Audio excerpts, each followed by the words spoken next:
Shalom Bapak Ibu Saudara. Saya mau ngajak semuanya untuk bersukacita dan bersyukur kepada Tuhan di hari ini. Mari bersama-sama kita angkat pujiannya.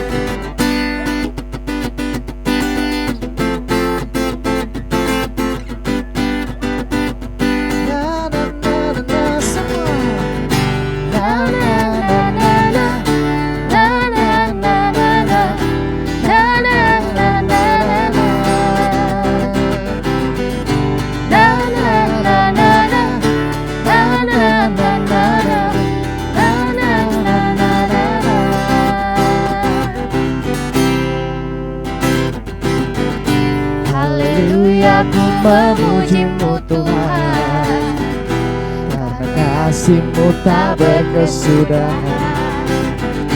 biarlah bernafas memuji Sang Raja, di atas gunung dan di dalam samudra.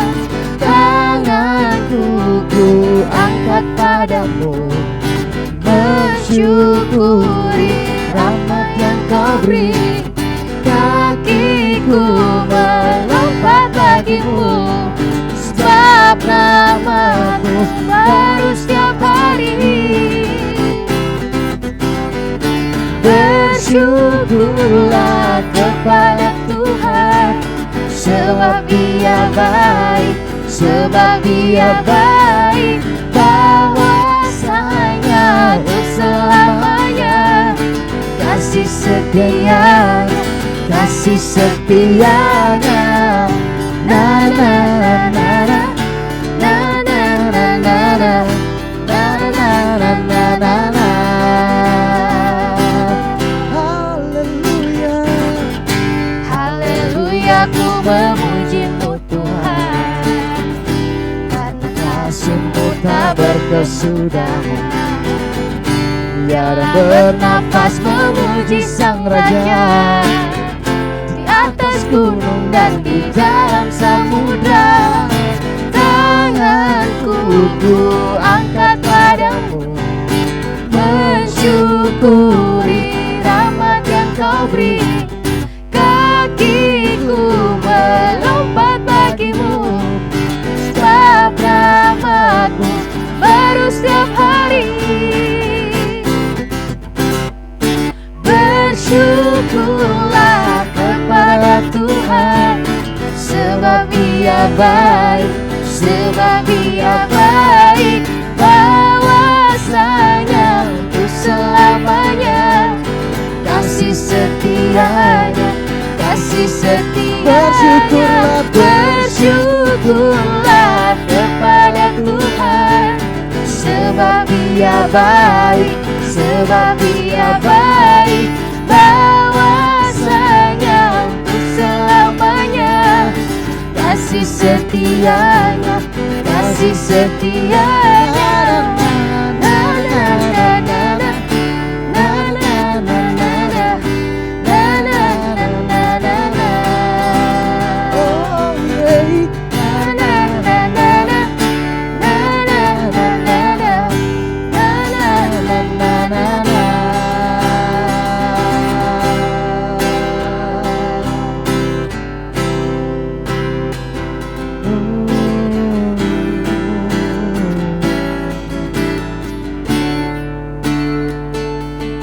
Kau kekuatan setiap kami, Tuhan. Sebentar kita akan mendengarkan firman Tuhan, namun sebelumnya kita akan mengangkat satu pujian berkata bahwa Dialah kekuatan dan tempat perlindungan bagi setiap kami. Engkaulah kekuatanku, tempat perlindunganku. Saat badai menerpa,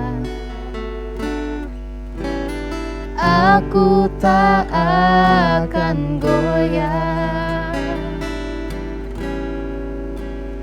Aku tak akan goyah, sebab Kau sertaku. Engkaulah kekuatanku, Engkaulah kekuatanku. oh sejauh langit, Sejauh langit dari bumi, begitu besarnya kasih-Mu, penuhi hati kami yang rindu menyembah-Mu. Yesus, sejauh langit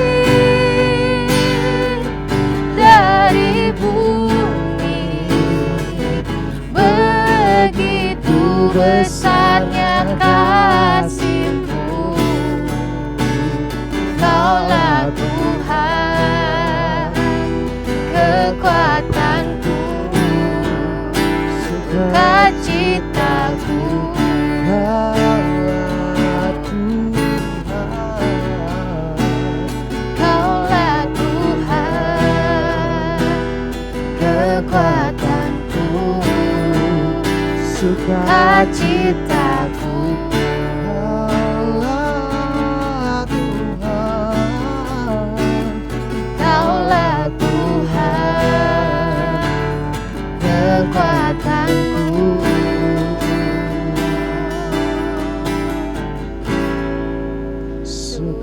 Sukacitaku.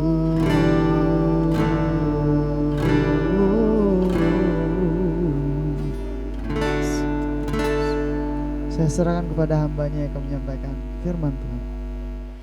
Oke, shalom. Kita jumpa lagi di tempat ini di tengah pemandangan alam yang luar biasa. Saya ada di daerah Wanayasa, ya. Di belakang saya ada air yang terus mengalir. Sama seperti kehidupan kita yang selalu mengalir, ya kan? Air mengalir sampai jauh, ya kan? Dan kita pun tetap mengalir bersama dengan Tuhan, bersama dengan Roh Kudus. Haleluya. Nah, hari ini kita akan sharing tentang orang yang berjiwa pahlawan. Yuk, mari tundukkan kepala, kita berdoa. Bapak, kami ucap syukur kepada Tuhan. Sore hari ini kami boleh ada di tempat ini untuk boleh menikmati kebaikan Tuhan, kasih Tuhan. Mari pengurapan baru turun atas hamba-Mu, pengurapan baru turun atas setiap umat Tuhan, sehingga kami boleh menikmati kebenaran firman Tuhan. Di dalam nama Tuhan Yesus Kristus kami siap menerima firman Tuhan. Haleluya. Amin, amin. Puji Tuhan. Bapak, Ibu, Saudara, tadi saya sudah katakan kita akan sharing tentang orang yang berjiwa pahlawan. Seorang pahlawan adalah orang yang berani berkorban buat orang lain. Tetapi seorang pengkhianat adalah orang yang mengorbankan orang lain untuk kepentingan dirinya. Hari-hari ini saya dan saudara dituntut untuk memiliki jiwa sebagai seorang pahlawan yang berani melakukan sesuatu untuk orang lain. Pak, Bu, ya, dalam Alkitab ada dicatat tentang kisah seorang yang bernama Samson. Samson ini seorang nazirnya Allah. Dia seorang yang diurapi Tuhan. Ya, Bapak, Ibu, Saudara, memang kekuatan Tuhan menyertai Samson. Namun Samson pernah lengah. Samson pernah terperdaya oleh seorang wanita. Akhirnya Samson setelah terperdaya, dia kemudian lupa bahwa dia seorang nazirnya Allah. Saya sedang akan berkata bagaimana sebuah kepahlawanan yang ditunjukkan oleh seorang yang bernama Samson. Saya akan baca dulu Alkitab dalam Hakim-Hakim pasal 15 ayat yang pertama. Beberapa waktu kemudian pada musim menuai gandum, Samson mengunjungi istrinya dengan membawa seekor anak kambing dan berkata, "Aku ingin masuk ke dalam kamar istriku." Akan tetapi ayahnya tidak membiarkan dia masuk. Ayahnya berkata, "Aku sudah menyangka bahwa engkau sangat membencinya. Sebab itu aku memberikan dia kepada kawanmu. Bukankah adik perempuannya lebih cantik daripada dia? Ambillah dia menjadi milikmu sebagai gantinya." Saudara, sampai di situ Samson pada satu kesempatan dia pulang ke rumahnya. Dia ingin menjumpai istrinya. Namun apa yang terjadi? Mertuanya berkata bahwa Istri Simson itu sudah diberikan kepada kawannya. Dan sebagai gantinya mertuanya katakan, ada adiknya yang lebih cantik, ambillah dia. Saudara dikasih Tuhan Kristus, secara manusia, secara perasaan, pasti Simson akan kecewa. Simson pasti akan marah. Simson pasti akan melakukan sesuatu perbuatan yang mungkin bisa mencelakakan istrinya dan mertuanya. Namun dengar baik Bapak Ibu Saudara, ayat yang ketiga Alkitab katakan, Simson berkata kepadanya, kali ini aku tidak bersalah terhadap orang Filistin jika aku menimpakan celaka terhadap mereka. Saudara, Simson tidak menghukum istrinya, Simson tidak menghukum mertuanya, namun dia lebih apa? Lebih mau menyerang orang-orang Filistin dengan cara apa? Simson menangkap 300 anjing hutan, lalu mengambil obor, lalu diikatlah ekor dari anjing itu, lalu dibakarnya ladang-ladang orang Filistin itu dengan anjing yang dilepaskan oleh Simson. Nah, Bapak Ibu Saudara, orang Filistin mungkin bertanya-tanya dan berkata, siapa yang berani melakukan hal ini? Akhirnya dengar baik, mereka tahu bahwa ternyata yang melakukan hal ini adalah Simson. Simson marah karena istrinya diberikan oleh mertuanya kepada sahabatnya sendiri. Akhirnya orang Filistin kemudian mencari istri dan mertua Simson untuk dibakar. Nah, Bapak Ibu Saudara, kisah ini merupakan sebuah kisah kepahlawanan yang menginspirasi umat agar berani menghadapi masalah sulit serta tetap memiliki sebuah pengharapan kepada Tuhan. Memang saat ini tidak ada musuh fisik seperti Simson menghadapi orang Filistin. Namun tetap dibutuhkan jiwa pahlawan untuk berani menghadapi masalah, rela berkorban, dan tidak mementingkan diri sendiri. Sebab apa? Yang pertama dengar baik, masalah ada bukan untuk melemahkan, tapi untuk mengasah jiwa kepahlawanan dalam diri kita. Masalah itu ada bukan untuk melemahkan. Ada banyak orang ketika menghadapi masalah, menghadapi tantangan, menghadapi pergumulan, mereka berkata, aduh terlalu berat, saya sudah tidak sanggup menanggungnya. Mereka kemudian putus asa, bahkan tak jarang mereka mulai bunuh diri. Nah, Bapak Ibu Saudara, sebenarnya masalah itu untuk mengasah jiwa kepahlawanan dalam diri kita. Apakah ketika menghadapi tantangan, menghadapi masa sukar, kita masih punya pengharapan nggak sama Tuhan? Ketika ada orang mengecewakan hidup kita, ketika ada orang yang tidak memperdulikan hidup kita, ketika ada orang yang mungkin nyinyir terhadap kita, apakah kita akan fokus kepada masalah itu atau kita berharap sama Tuhan? Nah, hari ini kan tergantung dari respon saudara. Nah, Bapak Ibu Saudara, kalau kita bereaksi dengan respon yang positif, apa sih respon positif yang bisa kita lakukan? Yaitu berdoa. Ya kan? Dengan berdoa kita tidak hanya menunggu bantuan saat menghadapi kesulitan. Mintalah penyertaan Roh Tuhan agar kita dapat menjadi kuat dalam menanggung setiap masalah. Dalam ayat 14 sampai ayat yang ke-16 di sana dikatakan dengan jelas kepada setiap kita. Ketika Simson sampai ke Lehi, orang-orang Filistin bersorak-sorai mendatanginya. Dengar, Roh Tuhan berkuasa atas dia, sehingga tali-tali yang ada pada tangannya menjadi seperti batang rami yang habis dimakan api, dan pengikat-pengikatnya jatuh dari tangannya. Kemudian dengar, dia menemukan suatu tulang rahang keledai yang masih baru, mengulurkan tangannya, memungutnya lalu memukul 1000 orang dengan tulang itu. Bayangkan, ya, Simson yang tadinya diikat, yang tadinya dikatakan lemah, tidak berdaya, ketika Roh Tuhan berkuasa atas hidupnya, kemudian tali-tali itu dengan mudah seperti batang rami yang mudah diputuskan. Kalau bukan Tuhan yang melakukan, kalau bukan Tuhan yang menyertai, kalau bukan Roh Tuhan yang buat semua hal itu, Simson mungkin sudah dibawa oleh orang Filistin untuk dihukum. Pak, Bu, pertolongan dari Tuhan tidak pernah terlambat. Kasih Tuhan selalu besar. Asal kau hidup berkenan sama Tuhan, mengandalkan Tuhan. Bahkan apa? Simson bisa memukul kalah 1000 orang Filistin dengan rahang keledai. Saya mau sampaikan, bukan cuman dilepaskan, tapi dia bisa memperoleh kemenangan.